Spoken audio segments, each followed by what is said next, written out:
Hello everyone, welcome to my channel CIB with Ashok. तो friends, promotion classes में ये 7वीं class है और इसमें जो हमने टॉपिक लिया है आईएफएससी कोड और एमआईसीआर कोड के बारे में लिया हुआ है। ठीक है, देखिए छोटी छोटी लेक्चर्स हैं, इसमें कुछ ज़्यादा बड़ी बड़ी बातें नहीं बता रहा हूँ मैं, लेकिन क्वेश्चन इनसे पूछे जाते हैं इसलिए मैं इनको पढ़ा दे रहा हूँ। तो सवाल ये है कि आईएफएससी या इंडियन फाइनेंशियल सिस्टम कोड क्या होता है। तो फ्रेंड्स, कई बार ध्यान रखिएगा, आईएफएससी का फुल फॉर्म ही पूछ लिया जाता है। तो इंडियन फाइनेंशियल सिस्टम कोड होता है। आईएफएससी का full form Indian financial system code होता। ठीक है फ्रेंड, तो आईएफएससी का full form Indian financial system code होता है।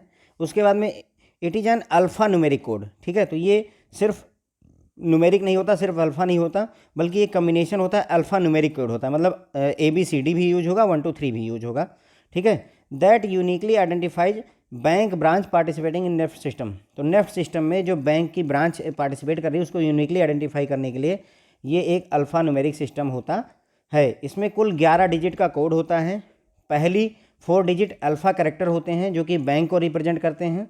मतलब कहने का कुल मिलाकर के 11 डिजिट है, जिसमें से पहली 4 डिजिट अल्फ़ा होती है, मतलब ABCD टाइप के होंगे। ठीक है, जो बैंक को रिप्रेजेंट करती हैं। लास्ट के 6 कैरेक्टर जो होते हैं वो ब्रांच को रिप्रेजेंट करते हैं और 5वां जो कैरेक्टर है वो 0 होता है। ठीक है, तो अगर इसको देखें, पहली 4 डिजिट बैंक कोड होता है, 5वीं डिजिट जो है 0 है, उसे रिजर्व रखा गया है फ्यूचर के लिए, और लास्ट की 6 डिजिट ब्रांच का कोड होता है। ठीक है फ्रेंड, तो देखिए एक एग्जाम्पल के लिए BARB 0 LUCKNO। ठीक है, तो यहाँ पर अगर इसको अलग अलग लिखें तो BARB पहली 4 डिजिट क्या हो गई, आप पहला 4 अल्फ़ाबेट जो हो गया ये आपका बैंक कोड है, 0 आपका फ्यूचर के लिए रिजर्व है, और ये ब्रांच को आइडेंटिफाई करने का कोड है। ठीक है, now this is IFSC code of BOB, bank of Baroda की ब्रांच लखनऊ का कोड है। BARB आपका बैंक कोड को रिप्रेजेंट कर रहा है, फिर 0 है इसमें, और LU ये 6 जो लास्ट के 6 डिजिट हैं वो आपकी ब्रांच को रिप्रेजेंट करते हैं। ठीक है, तो 4 डिजिट हो गई बैंक कोड, 5वीं डिजिट 0 फिक्स है, और लास्ट की 6 डिजिट ये आपकी ब्रांच को रिप्रेजेंट करता है। तो ये हो गया आपका पूरा एग्जाम्पल सहित। ठीक है, तो आई होप आपको क्लियर हो गया होगा आईएफएससी कोड के बारे में। पहले से ही पता है, काफ़ी बैंकर्स को इस बारे में पता है, हम जानते हैं, सभी IBPS की तैयारी करके आए हैं, लेकिन यहाँ पर क्वेश्चन पूछ लिया था तो एक बार रिवीजन कर लीजिए, ज़रूरी है। आईएफएससी कोड का फुल फॉर्म होता है इंडियन फाइनेंशियल सिस्टम कोड होता है। दूसरा, ये अल्फ़ा न्यूमेरिक कोड होता है जो कि बैंक की ब्रांच को आइडेंटिफाई करने काम आता है, जो भी ब्रांचें पार्टिसिपेट करती हैं नेफ्ट सिस्टम में।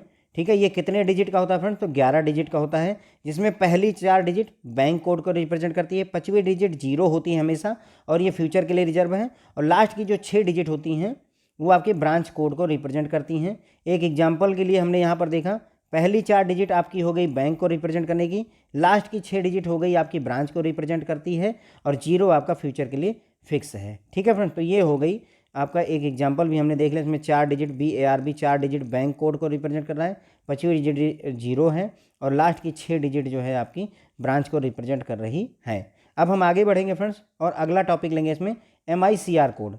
MICR कोड किस काम आता है, तो MICR का फुल फॉर्म होता है मैग्नेटिक इंक करेक्टर रिकग्निशन। पहला सवाल कि MICR का फुल फॉर्म क्या होता है, मैग्नेटिक इंक करेक्टर रिकग्निशन। फिर हम जानेंगे MICR is a character recognition technology that help in faster processing of bank check. तो बैंक के चेक में चेक की प्रोसेसिंग के काम आता है MICR कोड जो होता है। MICR का full form magnetic ink character recognition होता है। ये कितने डिजिट का होता है फ्रेंड्स, 9 डिजिट का न्यूमेरिक कोड होता है। यहाँ पर ध्यान दीजिएगा, जो MICR कोड होता है न्यूमेरिक कोड होता है, 9 डिजिट का होता है। आईएफएससी कोड कैसा था, आईएफएससी कोड अल्फ़ा न्यूमेरिक था और 11 डिजिट का था। कितने डिजिट का था फ्रेंड्स, 11 डिजिट का था। और ये आपका MICR कोड 9 डिजिट का न्यूमेरिक कोड होता है।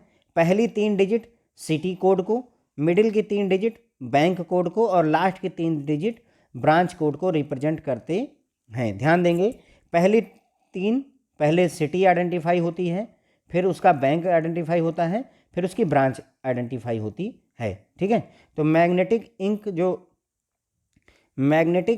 इंक बार्स, मतलब जो आपका चेक होता है उसमें ऐसे बार कोड बने होते हैं, और साथ ही साथ में लिखा भी होता है फ्रेंड्स। ओके, तो वही लिखा हुआ है कि magnetic ink bars that are printed on the bottom of bank cheque. ठीक है, बैंक चेक के बॉटम पे ये प्रिंट होते हैं, कौन, MICR कोड जो होता है वो बैंक के चेक के बॉटम में प्रिंटेड होते हैं। एक एग्जाम्पल के लिए देखिए, जैसे ये आपका MICR कोड है, इसको अलग अलग अगर 3-3 डिजिट का लिखा जाए तो ऐसे बनेगा। पहली 3 डिजिट यानी 690 आपका सिटी कोड हो गई, बीच की 3 डिजिट आपका बैंक कोड हो गई, और लास्ट की 3 डिजिट आपकी ब्रांच का कोड होती है। ठीक है फ्रेंड, तो ये कई बार पूछ ही जाता है कि MICR कोड में लास्ट की 3 डिजिट क्या रिप्रेजेंट करती हैं, तो ध्यान रखेंगे ब्रांच कोड को। तो हमें 9 डिजिट हैं, 3-3 के चंक में हैं, 3, 3 और 3। पहली 3 सिटी, अगली 3 बैंक और अगली 3 ब्रांच कोड। बस ये बात ध्यान रखिएगा, आपका काम हो जाएगा फ्रेंड्स। ओके, तो हमने ये बात समझ लिया MICR कोड क्या होता है। Magnetic ink character recognition MICR code को कहते हैं। MICR कोड किस काम में आता है, बैंक चेक की फास्टर प्रोसेसिंग के लिए करेक्टर रिकग्निशन टेक्नोलॉजी होती है। कुल कितने डिजिट का MICR कोड होता है, तो 9 डिजिट का होता है। पहली 3 डिजिट सिटी होती है, सिटी को रिप्रेजेंट करती है, बीच की 3 डिजिट जो है बैंक को रिप्रेजेंट करती है, और लास्ट की 3 डिजिट ब्रांच को रिप्रेजेंट करती है। एक एग्जाम्पल के लिए ये हमने MICR कोड लिखा है। 690 पहली 3 डिजिट आपकी सिटी कोड हो गई, 020 आपका बैंक का कोड हो गया, और 342 आपका ब्रांच का कोड हो जाता है। ठीक है फ्रेंड, तो हमने यहाँ इस लेक्चर में IFSC कोड क्या होता है और MICR कोड क्या होता है इसके बारे में डिटेल में जाना है। Thank you so much friends.